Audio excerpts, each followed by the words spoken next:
Very nice to meet you. Okay. So, Marco, tell me, when you have a blank piece of paper and you have to somehow encapsulate Rio and Brazil and sell that message to the world, how do you do it?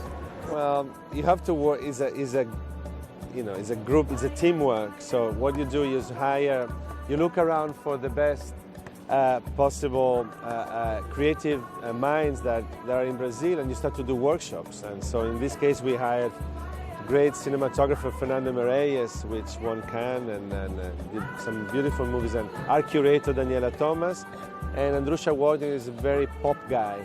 So with this mix, we start to do workshops, and we start to say, what are we going to tell about Brazil? What are Brazil? And being as sort of dysfunctional as it is Brazil, we said, let's not do a showcase of Brazil and muscular showcase. Let's say what we are, which is a complicated society in crisis with a political crisis, and yet they have a beautiful humanity. People are kind, people are open, people are tolerant.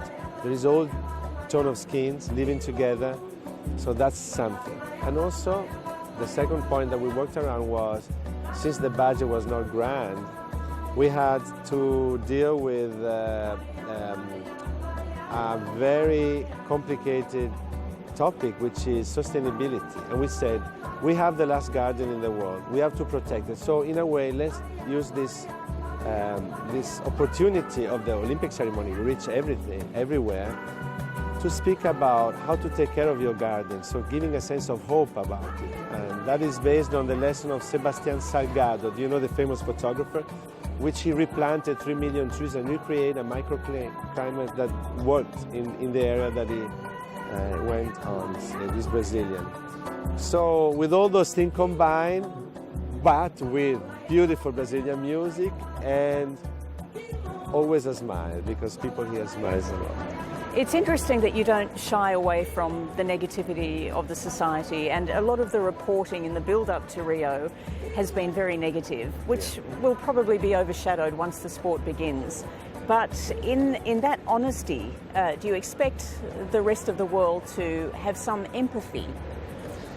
Well, I think it was really stupid to say we are the perfect society. Everybody sees it's the first time that Olympics comes to the sort of BRICS nation. It's the first time, or South America for that extent. And I think that it was really not the case, given the economic situation, to say we are going to do an opulent statement about Brazil and Bossa Nova, all that, because it would have been kind of dystonic.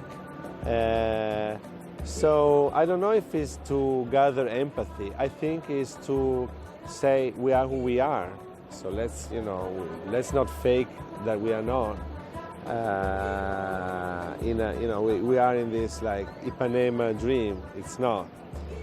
Also because people here are very sensitive to the issues, and so we start from that. Nevertheless, I think we're going to deliver a ceremony that will stay in the heart, and it will make Brazilians very proud, and I think will touch the heart and be very emotional for people around the world. So I think that expect something much more deep and interesting and intelligent than just a carnival or feathers, or not that we don't like feathers, of course, but there will be feathers as well. But there will be a lot of, there is a platform of values that I think if we can reach out with those, I think we did something very important, which in a way made my life here, living here for a year, meaningful.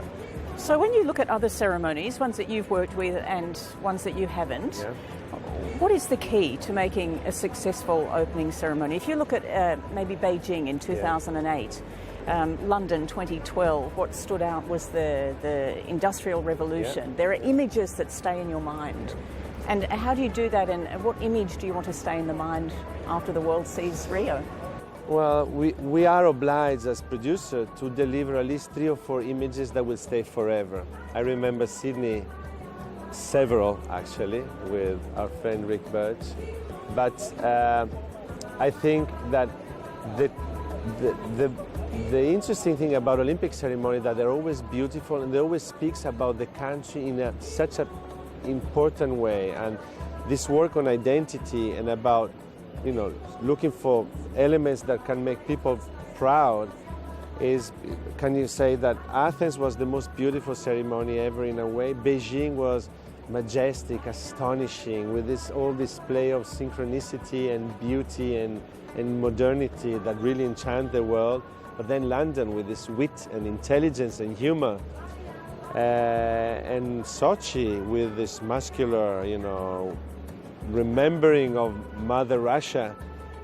So every ceremony, there is so much talent that is aggregated around the ceremony, whether it's music, costumes, projections, and so every small detail is taken care.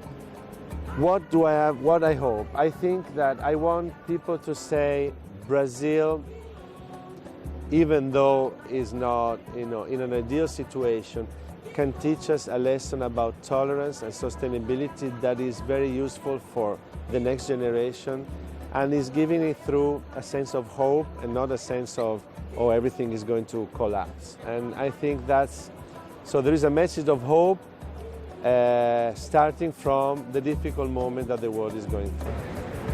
All the very best. Okay, thank you, enjoy. Thank you. Yes.